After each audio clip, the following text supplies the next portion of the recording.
Membre. Monsieur McGuinty, à vous la parole lorsque vous êtes prêt. Bienvenue. Merci, Monsieur le Président.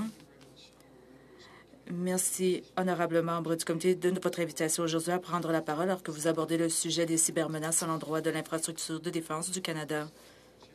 Comme le président l'a mentionné, je suis accompagnée de la sénatrice Lincoln, qui est membre du CPSNR depuis sa fondation. À ma droite, nous avons Mme Immerman, directrice générale du secrétariat. J'ai le plaisir de discuter du rapport spécial du Comité des parlementaires sur la sécurité nationale et le renseignement portant sur le cadre de travail et des activités du gouvernement visant à défendre ses systèmes et ses réseaux contre les cyberattaques. Il a étudié de 2011 à 2021. Ces années ont été choisies pour montrer la façon dont les systèmes ont évolué. Le Comité des parlementaires sur la sécurité nationale a soumis son rapport au premier ministre le 11 août 2021. Il a été déposé devant le Parlement le 14 février 2022. A permis d'étudier la façon dont le gouvernement protège ses systèmes et réseaux contre les cyberattaques. Le comité a réalisé cet examen en raison de l'importance des systèmes et des réseaux fédéraux qui font partie de l'infrastructure essentielle du Canada. Des tonnes de renseignements personnels sont stockés dans ces réseaux, lesquels sont utilisés pour offrir pratiquement tous les services gouvernementaux. De plus, ils contiennent des renseignements sur les opérations militaires, les technologies et le matériel de défense du Canada, ainsi que des stratégies, données de renseignement et plans d'approvisionnement militaire. Le vol de renseignements concernant les opérations militaires pourrait révéler des stratégies, des cibles et notre capacité, et ainsi compromettre les opérations militaires, la collecte de renseignements et la sécurité du personnel des Forces armées canadiennes partout dans le monde. Les réseaux gouvernementaux et militaires font continuellement l'objet de cyberattaques par plusieurs États. Plus particulièrement la Chine et la Russie, les réseaux pourraient être vulnérables aux logiciels malveillants et à d'autres formes de cybercrime. Aujourd'hui, le gouvernement fédéral est un chef de file mondial en ce qui concerne la protection de ces réseaux. Mais cela n'a pas toujours été le cas. Dans les années 2000 et au début des années 2010, la Chine et la Russie ont réussi à s'introduire dans les réseaux du ministère de la Défense nationale, par exemple. Toujours au début des années 2010, la Chine a lancé des cyberattaques préjudiciables contre 31 ministères fédéraux. Ces événements ont tiré la sonnette d'alarme quant à l'étendue de la vulnérabilité informatique du gouvernement et ses mécanismes de défense inadéquats. Depuis, le gouvernement a graduellement élaboré un solide système de cyberdéfense, tant sur le plan de la gouvernance que sur le plan des capacités techniques. Cela m'amène à discuter de nos conclusions et de recommandations. Je commencerai par deux conclusions. Premièrement, le rapport du comité révèle qu'au fil du temps, l'approche du gouvernement à l'égard de la cyberdéfense a évolué. Elle est devenue une approche qui considère l'ensemble des systèmes gouvernementaux comme un tout. Cette approche horizontale a considérablement amélioré les capacités en matière de cyberdéfense, mais nous avons constaté que ces capacités sont compromises par la nature verticale de la structure de reddition de comptes au sein du gouvernement. Les administrateurs généraux ont beaucoup de latitude lorsque vient le temps d'adopter ou non les politiques et les systèmes horizontaux et pan-gouvernementaux en matière de cybersécurité. Deuxièmement, le rapport révèle que ce ne sont pas tous les organismes fédéraux qui bénéficient de la même protection en matière de sécurité. Deux raisons expliquent cela. Premièrement, les politiques en matière de sécurité du Conseil du Trésor ne s'appliquent pas à tout le gouvernement. Et si elles s'appliquent, elles ne s'appliquent pas toujours de façon uniforme. Deuxièmement, les ministères n'ont pas l'obligation d'adopter les services de cyberdéfense offerts par Services partagés Canada et le Centre de la sécurité des télécommunications. Ils ne sont pas obligés de le faire. De nombreux organismes fédéraux évoluent entièrement à l'extérieur du périmètre de cyberdéfense du gouvernement, alors que d'autres choisissent certains services sans adopter la gamme complète des services de sécurité du gouvernement. Ces écarts et disparités affaiblissent l'approche intégrée du gouvernement à l'égard de la cyberdéfense.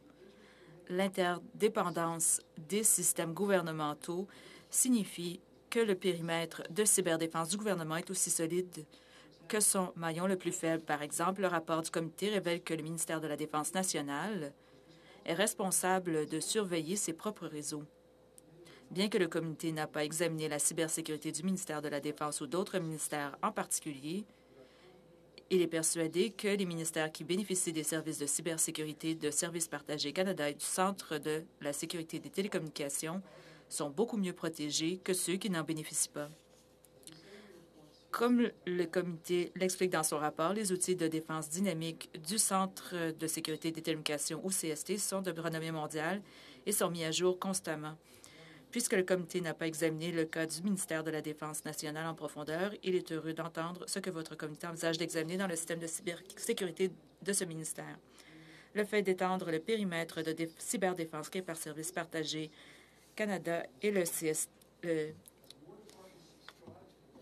Centre de sécurité des communications à plus de ministères crée un cercle vertueux. À mesure que d'autres ministères adoptent les services de cyberdéfense du gouvernement, le CST recueille et analyse d'autres données, ce qui lui permet de mieux protéger les ministères qui font partie du périmètre.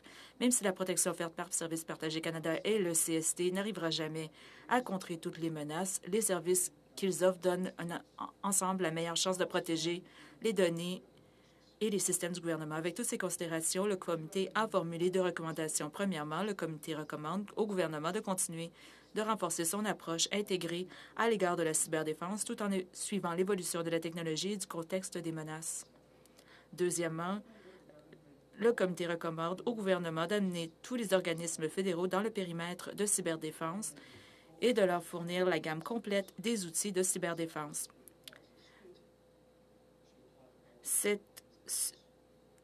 L'ensemble des politiques sur la cybersécurité devrait s'appliquer à tous les organismes fédéraux. Le gouvernement est d'accord avec les deux recommandations. Je suis réjoui du fait que pour la première fois, le gouvernement a fourni une réponse officielle à ces recommandations. Il l'a fait une seconde fois lorsque le rapport spécial du Comité sur Affaires mondiales Canada a été déposé en novembre 2022. Ces réponses permettent d'accroître la responsabilisation et transparence du gouvernement. Cela dit, le gouvernement n'a toujours pas répondu aux 7 autres rapports du comité, lesquels contiennent 23 recommandations, toutes énumérées dans le rapport annuel pour l'année 2021 du comité. Il ne s'agit toutefois pas du seul défi auquel le comité fait face.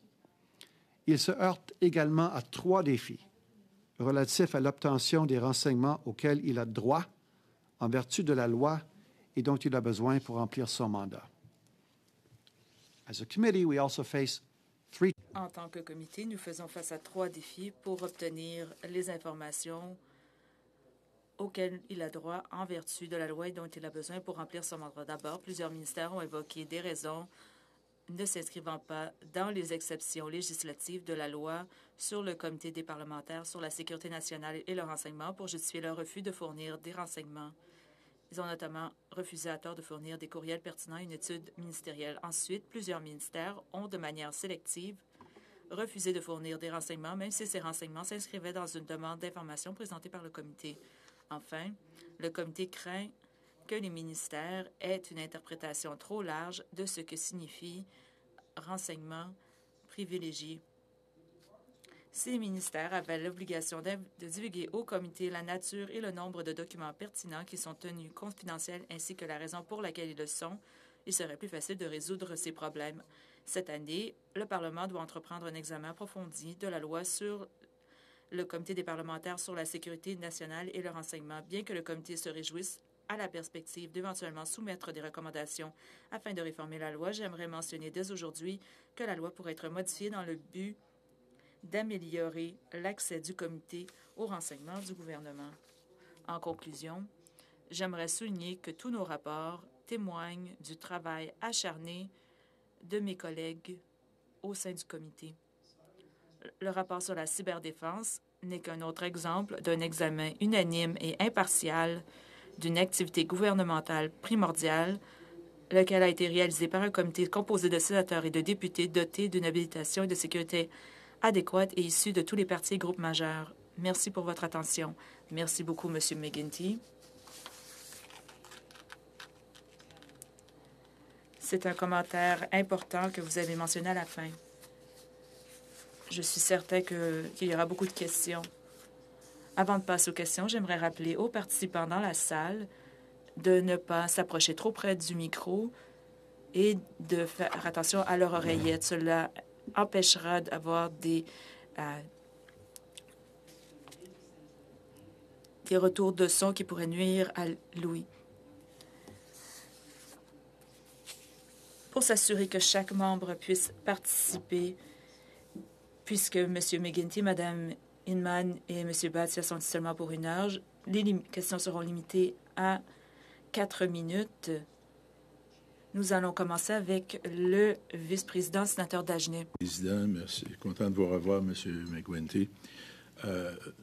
C'est certain que vos rapports sont très importants. Encore faut-il que des fois les gens les écoutent.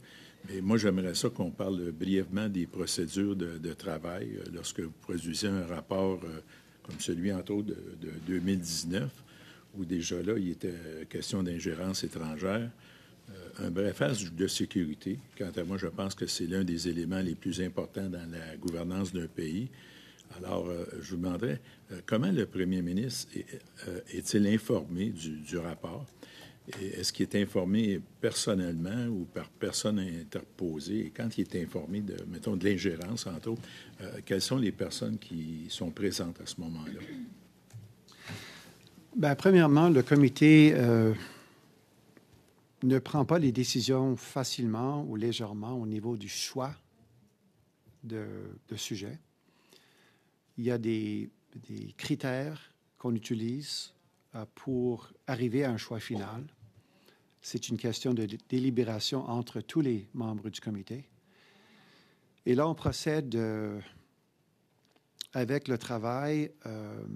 Évidemment, on a une équipe extrêmement qualifiée au sein du secrétariat. On travaille avec les ministères, on travaille avec l'information. Dans le cas du rapport d'ingérence étrangère, j'oublie la quantité de matériaux, mais je peux vous dire, par exemple, pour le rapport, celui-ci, nous avons obtenu plus de 2500 documents et 37 000 pages de documentation. Donc, on passe à travers, on élabore un trajet pour la revue. Et on finalise le travail. Et quand on finalise le travail, le rapport est envoyé au premier ministre et au ministère approprié sous une forme non légiférée. Non caviardée, unredacted. Et à ce moment-là, les négociations débutent entre le comité et le gouvernement. C'est une question de voir où le gouvernement veut enlever des matériaux, de l'information, mais ce sont des tests bien établis dans la loi. The government cannot redact our reviews. Le gouvernement ne peut pas caviarder comme il veut. Le Premier ministre n'est pas dans une révision avec une version non caviardée. Il n'est pas en train de tout enlever. C'est un processus entre les membres du gouvernement et le secrétariat. Et bien sûr, ils sont en mesure de le faire pour des raisons de base, comme c'est dans la loi, comme c'est prescrit par la loi. Et puis, c'est présenté au Premier ministre. Une fois que le Premier ministre a la copie ou la version non caviardée, moi, je m'assois avec lui et je lui explique les détails pendant un certain temps. À ce moment-là, il prend cela, il pose des questions, je réponds, enfin... Mais le comité devrait savoir, les Canadiens devraient le savoir.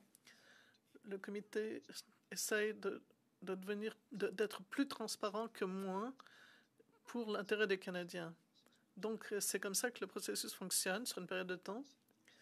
Et une fois que le document est caviardé, eh bien, il doit être déposé dans un certain laps de temps à la Chambre. Je suis désolé, il faut passer au suivant. Sénateur Richards, puis Deacon. Merci. Merci, Monsieur le Président. Et merci aux témoins d'être là et M. McGuinty d'être là.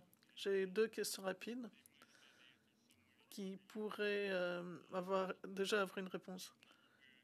Les attaques malveillantes, comment est-ce que ça évolue et comment est-ce qu'on peut les anticiper et est-ce qu'on en est capable? Deuxième question, vous avez parlé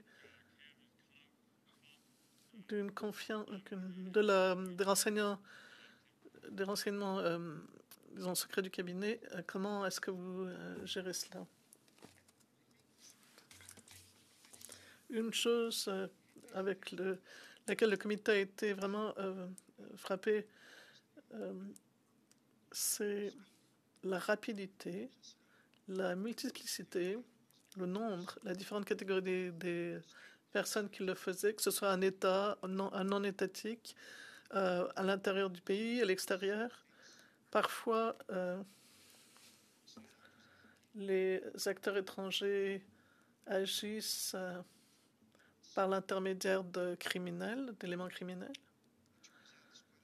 Et en fait, c'est une sorte de casse-tête très sophistiqué.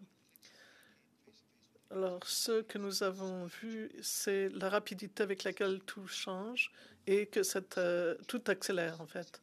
La complexité et la rapidité s'accélèrent. Maintenant, en ce qui concerne les renseignements privés du cabinet, les gens comprennent ce qu'il en est. Et il y a un rôle pour cela. Mais il y a plusieurs cas où on a eu des informations où on nous avait dit que c'était des renseignements privés du cabinet et on a trouvé la même information d'autres sources. Alors, gentiment, mais avec beaucoup de persuasion, nous avons demandé au bureau du conseil privé en disant non. Il faut que vous commenciez à travailler avec nous de façon plus transparente et au nom des Canadiens, parce qu'ils ont besoin de savoir au moins tout ce qu'on peut leur dire. Alors, bien sûr, il y a des informations, des renseignements très classifiés ou certaines relations, certaines informations ou les noms des personnes qui travaillent dans les comités de sécurité ne peuvent pas être, donnés, quoi. Mais en ce qui concerne la sécurité, c'est un dialogue. Et est-ce que vous suivez les attaques qui se passent en Chine? Est-ce que vous pensez qu'on est à peu près ce qu'il en est ou est-ce qu'il y a encore beaucoup de travail à faire? Alors, au nom du comité, je dirais ceci. Nous étions unanimes pour conclure que le Canada est l'un des chefs de file, et le chef de file, par l'intermédiaire du CST, de services partagés et du Conseil du Trésor, ont évolué. Dans notre revue, nous illustrons en fait l'évolution. Le comité n'est pas en position de dire que nous sommes en mesure de gérer absolument toutes les attaques les plus sophistiquées.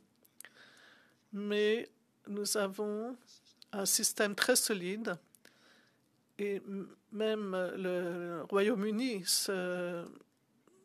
compte sur notre système. Et je pense que c'est reconnu de façon internationale que notre système est très fort. Je vais passer la parole à la sénatrice Deacon de l'Ontario. Merci, Monsieur le Président, et merci à vous 4. Merci d'être là aujourd'hui. Et je suis contente qu'on réponde aux questions.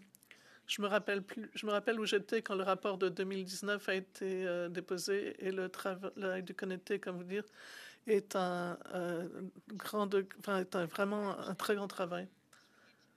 Monsieur McGuinty, vous aviez dit quand vous parliez que les recommandations du Conseil du Trésor, les politiques et les services sont proposés à tous les ministères et les sociétés d'État. Moi, j'ai demandé à des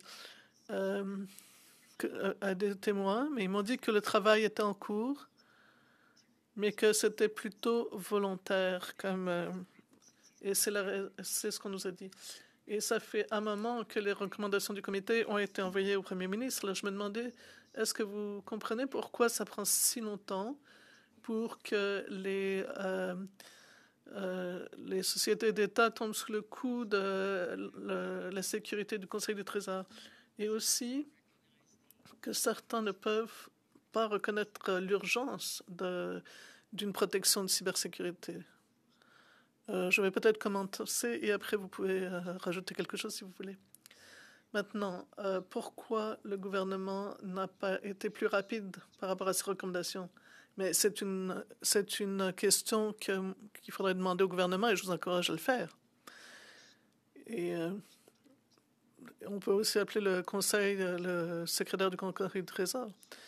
Alors, ce qu'on a trouvé, c'est que être dans le périmètre, c'est beaucoup mieux que d'être en dehors. D'être à moitié dans le périmètre est mieux que d'être complètement à l'extérieur, mais que de ne pas l'être dans cette périmètre, c'est aussi un risque pour toute la famille, entre guillemets. Et on a quand même une liste de tous ceux qui sont à l'extérieur, tous ceux qui sont en partie à l'extérieur. Et nous pensons que le Canada devrait améliorer cela. En tant que gouvernement, il y a beaucoup quand même de documents à risque. Il y a des données sur les gens, des informations militaires, il y a des plans, il y a des informations de sécurité nationale. Alors, on essayait d'illustrer par cette étude et par ces informations qu'on peut améliorer les choses. C'est pour ça qu'on a fait 2 recommandations, non 20. Et nous espérons que le gouvernement va avancer dans cette direction et nous vous recommandons d'appeler le secrétariat du Trésor. Merci. Alors, je pense que c'est pertinent de se rappeler que dans la structure, et là je parle des gens, les relations entre les différents ministères et l'agence centrale, il y a beaucoup de problèmes qui tombent sous le coup justement de la conformité et non-conformité à cette sécurité, si elle n'est pas obligatoire. Et c'est pourquoi la recommandation est importante, que ça devienne obligatoire. Et la réalité dans notre structure et ce qui se passe, c'est que l'autorité est en fait au sous-ministre, est dans les mains du sous-ministre et ces décisions qui sont prises, l'allocation ou l'affectation des ressources est prise et on fait aussi des examens de tout cela. Mais dans ce rapport, ce qu'on a vu, c'est qu'il y a des lacunes et que c'est des lacunes qui sont dangereuses pour les Canadiens, pour la sécurité nationale. Il y a des données personnelles, comme le disait le président. Et les gens sont prêts à avancer, mais en même temps, il y a énormément d'inertie dans ces structures gouvernementales importantes, lourdes. Et donc, votre voix dans cette question serait très importante. Merci. Maintenant, nous passons au sénateur Gignac. Oui, M. McGuinty. Dans votre rapport, vous avez remis le 8 février, la version amendée, je crois, le 8 février 2022 au premier ministre canadien. Le monde a changé depuis février 2022. Lorsqu'on était à Bruxelles, certains parlementaires, on nous disait que dans les semaines qui avaient précédé l'attaque, l'invasion d'Ukraine, la Russie avait été très active au niveau des cyberattaques. Ma question, c'est un an plus tard, à la lumière de ce que vous avez vu depuis un an dans les tactiques qu'utilise la Russie, est-ce qu'il y a des choses que dans votre rapport que vous auriez peut-être fouillé davantage ou des éléments que vous auriez regardé davantage puisque le monde a changé depuis un an? Écoute, c'est une excellente question, sénateur, mais ce n'est pas une question dont le comité a adressé depuis la présentation du rapport dans la Chambre. Écoute, c'est sûr et certain, on a bien identifié avec l'ingérence étrangère que ça continue. Il n'y a aucun signe que ça ralentit. Au contraire, on voit des signes que ça augmente, que ça accélère. Mais au niveau de la Russie comme telle, désolé, on n'est pas en mesure de vous offrir plus que ça. Tout ce qui touche la Russie est déjà dans le rapport. Évidemment, on a beaucoup parlé de la Russie et de la Chine dans notre rapport sur l'ingérence étrangère. Peut-être l'autre volet, c'est au niveau... le rapport, évidemment, c'est sur les activités du gouvernement pour défendre le système, les réseaux contre les cyberattaques. Mais avec votre expérience, y a-t-il des pays où que... Parce que c'est pas juste le fédéral, c'est également le secteur privé, les infrastructures privées et tout. Y a-t-il des pays qu'on pourrait s'inspirer pour que, dans le fond, il y ait une meilleure coordination? Donc, il y a le fédéral, il y a le privé, il y a les universités, ça peut prendre toutes sortes de formes. Puis, y a-t-il un forum qui existe au Canada, peut-être que ça existe, je ne suis pas au courant, où que, dans le fond, il y a des échanges d'informations entre les différents parties prenantes?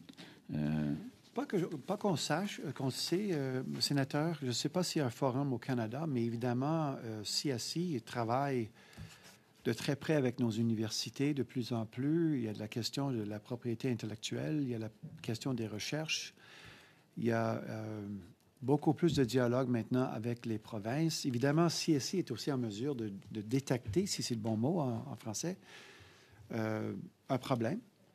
Et dans les études de cas qu'on a présentées dans le rapport, plusieurs fois, on voit que c'est CSI qui a effectivement qui a trouvé un problème et qui a notifié, qui est allé voir l'agence ou la Société de la Couronne pour leur expliquer qu'ils avaient un problème avant même qu'ils le sachent. Et c'est exactement le cas, ce qui s'est passé chez les Forces armées canadiennes. Alors donc, c'est pourquoi on est tellement fort sur l'idée que tous les ministères, toutes les agences, toutes les organisations au fédéral devraient être dans cet périmètre de protection et que ça aiderait énormément pour uniformiser même un système de protection partout. Mais je sais que CSI, l'acronyme en français, j'oublie le communication. CSC. Travaille beaucoup maintenant même avec le secteur privé. Une des études de cas, c'est une question d'une société de la Couronne et aussi une autre où il y a une compagnie privée qui, pour la première fois, a utilisé les ressources de CSI parce que c'était dans un secteur de critical infrastructure. Et c'est la première fois, c'est la première étude de cas au Canada qu'on a publiée dans notre rapport. OK, merci. Je crois que la sénatrice Lankin voulait ajouter quelque chose. Oui, merci.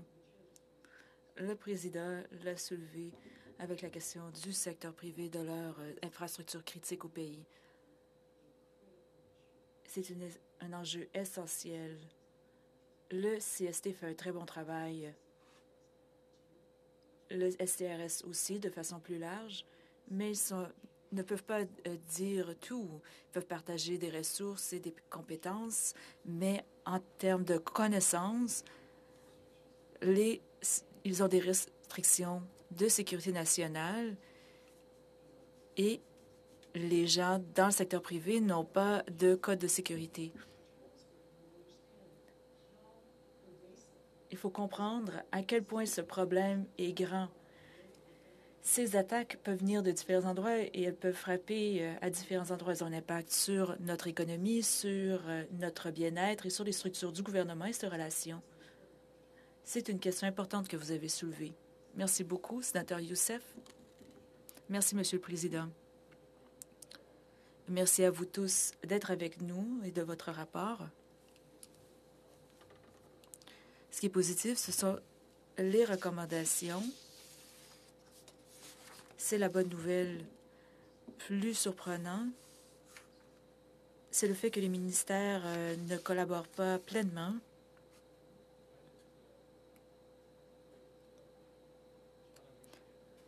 C'est difficile à comprendre parce qu'il me semble que les ministères devraient connaître leur vulnérabilité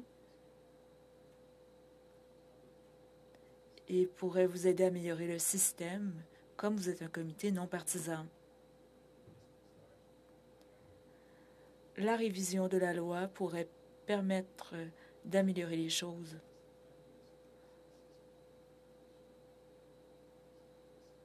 Il sera très important d'en faire une priorité pour le gouvernement.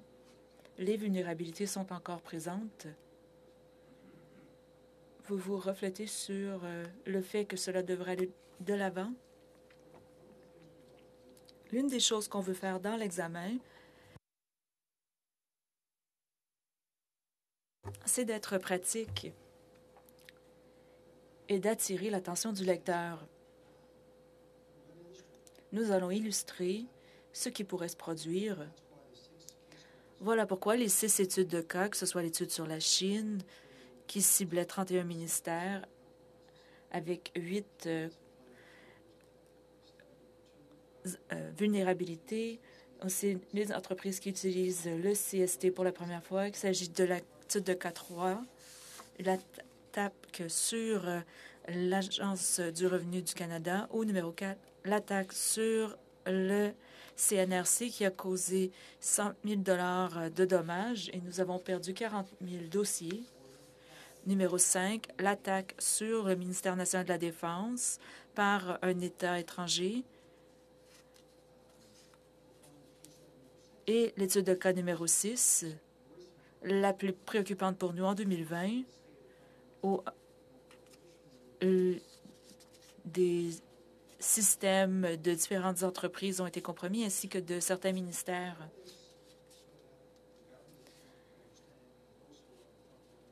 Cela permettait aux gens de comprendre, qu'ils soient un ministère ou une société de la couronne, bien, pourraient être les suivantes à être touchées. Le fait d'utiliser une technologie commerciale pour traiter de cette menace ne serait pas nécessairement la meilleure approche. Voilà pourquoi nous avons présenté ces 6 études de cas. Peut-être qu'on pourrait se reconnaître en tant que ministère ou organisme. Nous espérons que cela pourrait aider à attirer leur attention immédiatement. Comme la sénatrice Lankin l'a dit, vous avez une bonne voix et un grand rôle pour que le secrétariat du Conseil du Trésor vienne ici avec aussi le CST et le Conseil du Trésor pour voir, bon, qu'est-ce qui se passe. J'aimerais ajouter quelque chose. La cybersécurité est dans le domaine, n'est pas seulement du domaine fédéral, il y a aussi les entreprises privées qui sont responsables de nos informations. On a aussi les entreprises qui gèrent les infrastructures du pays. Nous n'avons pas de loi nationale où les gens doivent révéler avoir été victimes d'une cyberattaque. On le sait en raison de ce qu'on entend dans les médias ou parce que votre téléphone Rogers est hors service. Croyez-vous qu'on devrait avoir une loi où ces renseignements sont partagés? Sinon, avec toute la volatilité et les défis auxquels on doit faire, on travaillerait mieux ensemble. Deuxièmement, les entreprises privées sont privées, mais elles ont une obligation envers le public de nous dire des choses sur les données qu'elles gardent. Malgré tous leurs efforts, sommes-nous vulnérables? Chaque fois que ces entreprises ferment, bien, ça a un impact sur nous. Si on ne sait pas s'il y a des vulnérabilités, comment pouvons-nous protéger l'économie? Ce que vous soulevez, et cela revient à ce que disait le sénateur Gignac, notre comité n'a pas discuté de la façon d'aller de l'avant. Je ne vais pas parler au nom du comité à cet égard. Nous indiquons dans notre rapport, aussi dans notre examen général et dans certains examens d'activité, Il s'agit d'un problème important, ce manque de coordination. J'ai siégé au conseil d'administration d'Hydro One et la coordination de la grille électrique nord-américaine pour les infrastructures critiques. Eh bien, bon, ce comité, même en 2016-2017, a fait un rapport. Mais on parlait des technologies qui pouvaient effacer nos systèmes de communication. Maintenant, c'est beaucoup plus avancé. Il s'agit d'enjeux réels. Les questions que vous posez devraient être explorées. Il faut voir à quel point on pourrait aller de l'avant. 2 commentaires. Le CST, le SCRS et les changements à la loi du SCRS. Ils ont la possibilité de faire de la mobilisation des communautés.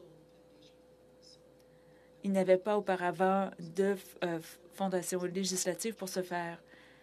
La nouvelle loi leur fournit des dispositions pour leur permettre d'avoir des processus pour cela. Le CST est proactif. Il y a des limites, d'abord de ressources, ce sera toujours le cas, mais deuxièmement, de la nature des renseignements. La question que vous soulevez devrait faire l'objet d'une audience. Je suis préoccupée par les infrastructures critiques. Merci. Passons maintenant au sénateur Cardoza. Merci beaucoup d'être avec nous. J'ai une question générale et vous pouvez y répondre comme vous le voulez. Vous opérez avec beaucoup de confidentialité. Les Canadiens sont intrigués par la façon dont vous fonctionnez comme vous êtes des membres partisans de la Chambre des communes ou du Sénat. Comment pouvez-vous opérer lorsque vous avez différents points de vue? Est-ce que c'est similaire à un comité de la Chambre des communes ou à un comité du Sénat, où on a des priorités, on tente de voir quelles sont les priorités? Pouvez-vous aussi nous dire pourquoi certaines agences et ministères ne veulent pas faire partie du périmètre? Le plus grand compliment reçu par le comité, c'est de fonctionnaires qui ont témoigné. Ils nous ont dit que si on ferme les yeux, on écoute les voix des gens, on n'a pas d'idée de quelle affiliation politique ils sont. Nous opérons de façon non partisane et consensuelle. Nous traitons la sécurité nationale et le renseignement de la façon dont ça devrait l'être. Nous retirons le tout de l'arène politique. Nous, tous qui sont des élus, savons comment ça peut être. Ces enjeux vont de-delà des partis, vont de-delà des gouvernements. On le voit maintenant avec les préoccupations exprimées par les Canadiens sur l'ingérence étrangère. Nous travaillons de façon consensuelle. Nos rapports sont délibérés de long en large, ligne, par recommandation par recommandation. Si on ne s'entend pas, eh bien, on continue le travail. En 6 ans de pratique, nous n'avons jamais eu à voter sur quelqu'un qui t'aime. C'est important pour les Canadiens de savoir, et pour vous, sénateurs, de savoir que le gouvernement n'a pas la majorité au comité. C'est conçu pour qu'il n'ait pas la majorité. Nous croyons que cela met l'importance des enjeux au cœur du travail du comité afin d'émettre des recommandations pour améliorer la situation. Ce n'est pas facile. Nous essayons quelque chose de nouveau. Ça n'a jamais été fait auparavant dans ce pays. Nous semblons faire des progrès. En général, nous ne faisons pas de débat politique. Nous communiquons lorsqu'on a quelque chose à communiquer.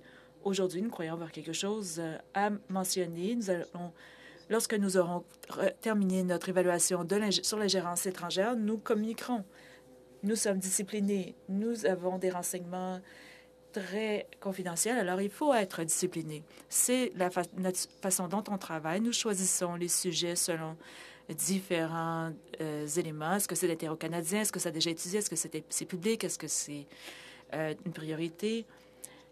Peut-être qu'un ministre ou le premier ministre peuvent nous envoyer un sujet d'étude. On peut l'accepter ou non. Le comité est indépendant. S'il veut obtenir plus de renseignements, il demande ces renseignements additionnels. Il n'y a jamais un manque d'informations.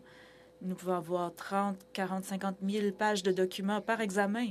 C'est beaucoup de travail. Il n'y a pas de délégation. On ne peut substituer une sénatrice incroyable comme la sénatrice Langen. On ne pourrait pas le faire de toute façon, mais on peut demander à être remplacé. Il y a une raison pour laquelle les membres du comité ont une code de sécurité élevé.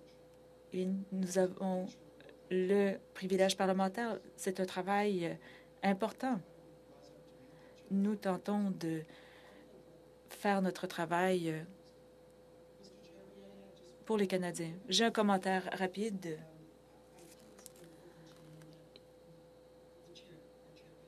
Notre président a présenté les critères, mais nous évaluons aussi comment ces enjeux touchent aux droits de la Charte des droits et libertés. Nous étudions les questions de souveraineté et d'intégrité de nos institutions, le côté économique également. Nous invitons les ministères, parfois de façon individuelle ou parfois interministérielle, mais nous allons aussi à l'extérieur du gouvernement pour obtenir des commentaires, que ce soit des universitaires, que ce soit des ONG qui ont de l'expertise dans le sujet à l'étude. Cela fait partie de notre mandat. Au sein de la loi, il y a deux types d'examens, de cadres et d'examens de pratique. On fait tout cela pour les Canadiens. Dans les rapports, nous tentons de communiquer aux Canadiens en général. Et nous sommes aussi transparents que possible, sauf pour les exceptions dans la loi et qui doivent être caviardées. Merci, sénatrice Dasco. Merci, Monsieur le Président. Merci aux témoins d'être avec nous. J'aimerais poursuivre sur le sujet du type de renseignement que le comité peut recevoir et la granularité de ces informations. Vous avez reçu des briefages de ministère, du CST, d'autres sources. À quel point pouvez-vous demander des renseignements très précis qui ont trait à des individus ou à des situations précises qui pourraient aller au-delà des études de cas dans le rapport? Monsieur McGuinty, vous utilisez le mot « ingérence étrangère ». Je vais continuer là-dessus. Vous avez ouvert la porte. J'aimerais vous demander si vous allez de l'avant avec ce sujet, à quel point allez-vous pouvoir obtenir des renseignements granulaires? Pouvez-vous obtenir de l'information sur des individus qui pourraient avoir été ciblés par une attaque ou qui sont sujets à des situations? Même si des ministères peuvent bloquer des renseignements, que pouvez-vous recevoir? À quel point pouvez-vous aller dans les détails? À quel point l'information peut être large? La première chose, c'est que nous sommes un comité d'évaluation et non un comité de surveillance. Donc, il y a des restrictions pour ce qui est du type d'information qu'on peut demander selon la période. Par exemple, sur des enquêtes en cours, nous ne pouvons rien demander là-dessus. Mais je vais peut-être demander à ma collègue de vous répondre sur l'aspect détail, parce que c'est elle qui fait le suivi avec les propriétaires, disons, des informations. Merci beaucoup de votre question. Maintenant, pour ce qui est du détail, il n'y a pas vraiment de détail, du degré de détail qu'on peut demander dans notre demande d'information. Bien sûr, il y en a certaines auxquelles on n'a pas le droit. Par exemple, tout ce qui est en cours, les enquêtes en cours qui peuvent résulter en des accusations ou toutes ces informations sur le programme de protection des témoins. Mais pour ce qui est des détails, nous pouvons demander tout ce qui a rapport avec notre révision et on en voit souvent. Mais souvent, je voudrais dire, on a des informations concernant des individus, mais nous n'avons pas un mandat de plainte sur les personnes. Donc, il n'y a pas beaucoup de situations où on peut dire voir le cas d'une personne. Il y a d'autres mécanismes pour cela. Mais ce que je dirais, c'est qu'en général, nous avons relevé des défis pour avoir certaines informations qui ne sont pas forcément, qui sont quand même assez privilégiées. Mais au cours des 5 années, on a vraiment beaucoup parlé à beaucoup de gens et on a une relation de confiance avec la communauté de la sécurité et du renseignement. Mais je ne veux pas parler en leur nom, bien sûr, mais je crois qu'ils sont confiants en le fait qu'on peut prendre ces informations et les garder. Ils sont en général très coopératifs. Et puis, il y a eu des cas, bien sûr, comme l'a décrit le président, mais en général, c'est assez facile pour nous d'obtenir ces informations. Et souvent, on réalise que ces informations, on parle de choses auxquelles on se réfère à des choses que nous n'avons pas dans les documents, donc on est obligé de demander à plusieurs reprises d'autres informations. Mais en même temps, on vous bloque. On bloque certaines demandes. Moi, c'est ce que je comprends quand on dit que certains ministères refusent des informations. Sénatrice, c'est vraiment seulement dans certains cas. Mais en général, c'est très, très coopératif parce que nous avons développé une relation assez confiante. Et par exemple, dans la communauté de la défense, il y a un bureau à l'intérieur du ministère qui est là pour essayer de répondre à nos demandes dans différents ministères et à CIRA aussi. Parfois, nous avons été très fermes par rapport à ce que nous voulions, mais nous ne nous attendons pas à avoir vraiment des refus. Je ne pense pas que ce soit quelque chose qui se passe à l'avenir. Sénateur Dane et après Sénateur Venu. Merci, sénateur, et je voudrais remercier les témoins d'être venus là. Et c'est vraiment bien d'avoir des gens comme Mme Lankin, la sénatrice Lankin, avec nous. J'ai un certain nombre de questions et je vais juste les poser, étant donné que j'ai très peu de temps. Je ne sais pas si on va passer à un deuxième tour. Monsieur McGuinty, vous avez parlé du périmètre de cyberdéfense un certain nombre de fois. Et quand on parle d'un périmètre, en général, les gens passent à un endroit avec des barrières. Mais ce dont vous parlez, ce n'est pas tout à fait la même chose. Nous avons à peu près 150 bureaux à l'étranger, en tant qu'ambassade, consulat, bureaux. Et les provinces aussi, parfois, ont un réseau aussi à l'étranger.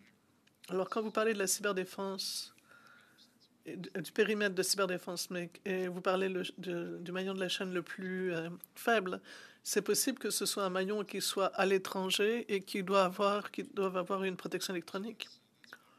Donc, c'est une question. J'aimerais savoir ce que vous pensez de cela. Une autre question, c'est que je sais que vous êtes un comité de révision. D'autres parlements, outre les 5 alliés habituels, ont aussi ce genre de choses. Est-ce qu'il y a des discussions qui ont lieu sur les pratiques exemplaires, par exemple? La loi, on est là depuis un certain temps. Est-ce que ou le NSCOP, est-ce que vous avez changé des rapports? Est-ce que vous avez changé des choses? Et la troisième question, en tant que parlementaire, vous savez très bien que nous recevons beaucoup de demandes de réunions de lobbyistes, d'ambassades. En tant que président de ce comité particulier? Est-ce que vous recevez ce genre d'attention vous-même et comment vous gérez cela? Je ne suis pas sûr de comprendre le genre d'attention. Oui, popularité, entre guillemets. Alors, je vais commencer avec la dernière question. Alors, je dirais peut-être. J'ai l'impression, je crois que tous les membres du comité ont dû se conduire un peu différemment quand on siège au comité, entre les réunions et quand on est dans des réunions diplomatiques. D'une manière générale, je ne fréquente plus ces milieux-là. Je fais très attention. Quand je voyage, je fais très attention et je pense qu'on a eu toutes sortes de briefages concernant ces risques-là, justement. Maintenant, pour ce qui est de la question de la façon dont nous partageons les informations avec d'autres groupes, je dirais oui.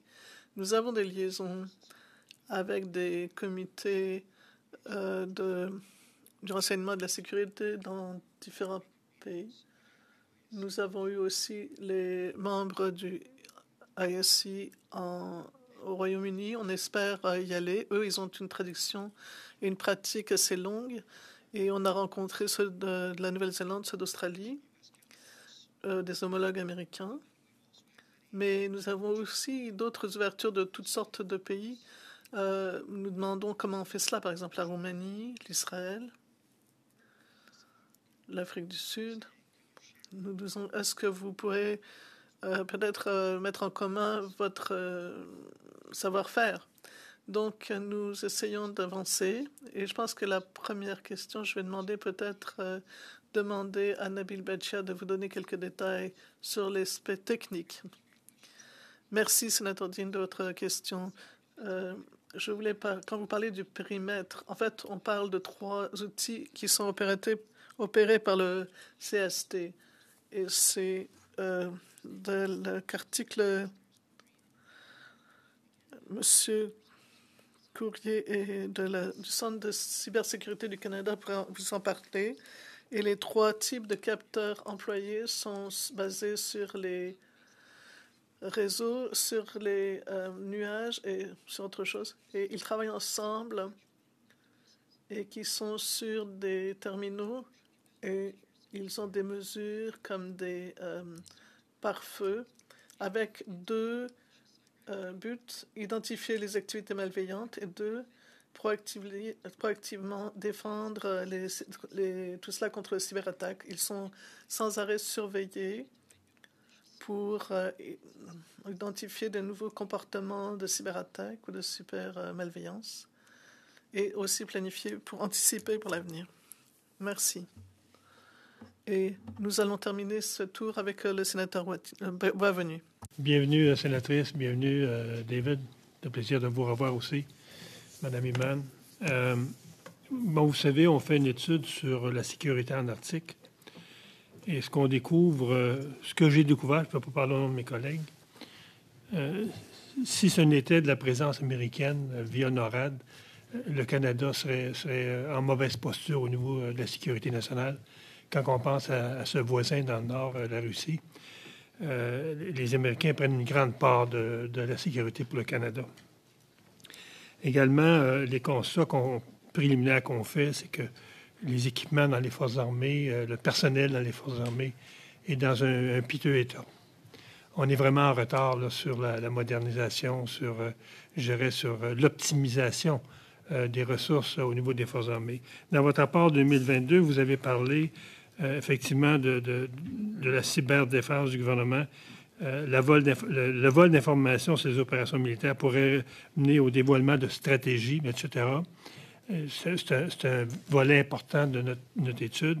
Alors, comment est-ce que vous composez, je dirais en termes de d'apport au gouvernement pour améliorer cette situation-là, des forces armées vraiment au niveau des équipements en manque, et de gérer un dossier aussi important que les cyberattaques. Il y a comme une contradiction entre le manque de ressources, le manque d'équipement, puis d'avoir à contrer ces cyberattaques-là. Ça prend aussi des ressources, ça prend de l'équipement. C'est quoi votre position, ou quelle position vous défendez devant le gouvernement par rapport à cette situation-là, où il y a un décalage énorme, dans le fond, entre la situation actuelle des Forces armées puis ce qui surveille le monde au niveau des cyberattaques? I was going to ask Nabil because he's looking at me like he has something that he wants. Il me regarde comme s'il avait quelque chose à dire. Alors, tout d'abord, je crois que les mots que j'ouvre, c'est que le ministère surveille sa propre sécurité, enfin, gère sa propre sécurité, le ministère de la Défense. C'est une autre organisation, c'est une autre culture, et leurs impératifs sont différents. Et l'utilisation de la cybersécurité, de la surveillance, implique en fait, ou enfin fait intervenir des situations directement sur les fronts. Donc, et la question des ressources, c'est quelque chose que je sais que votre comité va peut-être étudier en profondeur. Nous n'avons pas fait de révision autonome de la cybersécurité et de la capacité de la Défense Canada, mais nous l'avons inclus dans le même périmètre. Et la raison pour laquelle ce périmètre du CST devrait être utilisé plus. Mais comme vous dites, les ressources disponibles devraient nous pousser à faire ce genre de passage en revue de tout cela, ce que nous n'avons pas encore fait. Mais ce sont de très bonnes questions que vous posez. Ce que je disais également, en plus de ce que dit le président, c'est que nous avons des critères pour les révisions que nous faisons, comment ces critères fonctionnent, etc., pour en arriver à des décisions. Mais chaque fois que nous faisons ce genre d'examen, nous pensons à ce que nous devons revoir pour s'assurer que c'est révisé, enfin, c'est réexaminé, non pas oublié. Mais ça fait déjà 7 ans d'apprentissage pour le gouvernement, les ministères du gouvernement qui n'ont jamais eu ce genre d'interaction avec les parlementaires avant. Et bien sûr, ça a pris un certain temps et je suis d'accord que nous avons des relations excellentes, des relations axées sur la confiance et qu'il y a eu beaucoup d'échanges d'informations. Mais la question du ministère de la Défense et comment ça pourrait se faire, c'est sûr que c'est important de l'examiner. Et si ce comité ou NCCOP décide de le faire, ce serait très utile parce que ces questions que vous posez sont très importantes, et en particulier en ce qui concerne l'interférence étrangère en Arctique, justement. Rapidement. L'Angleterre.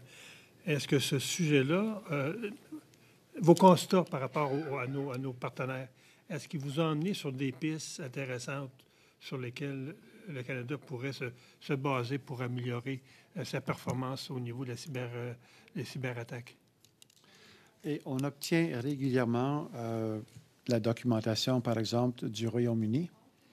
Leur comité est actif depuis des décennies. On partage où on peut, comment on peut.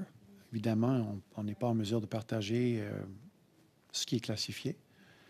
Mais on apprend l'un de l'autre. Il y a un partenariat quand même. Mais on est différents quand même. La structure du comité en Australie n'est pas la même qu'ici. Ce n'est pas du tout la même chose. En Nouvelle-Zélande, ça se ressemble peut-être 2-3 fois par année. La présidence est assumée par le premier ministre, la première ministre. Donc, ça dépend de quel pays dont on parle. Mais je pense que les gens sont de plus en plus saisis de cette question de cyber-risque, cyberattaque. Et surtout, je sais qu'à l'échelle internationale, les Nations unies sont présentement en train de négocier peut-être deux conventions qui traiteraient de cette question. Merci. Thank you, Chair. Merci, Monsieur le Président. J'ai une question rapide, si vous restez un peu plus longtemps. Vous avez mentionné que le CST a des opérations de défense proactive. Je crois que c'est le terme que vous avez utilisé. Est-ce que ça va aussi pour des mesures qui pourraient dégrader la capacité d'un assaillant de s'attaquer à notre infrastructure critique?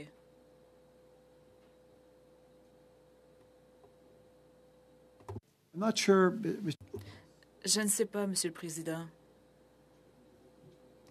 Je ne sais pas si vous tentez d'être difficile avec nous. I'd have to try to. Il faudrait que j'examine cela davantage pour répondre à la question. C'est bon, merci.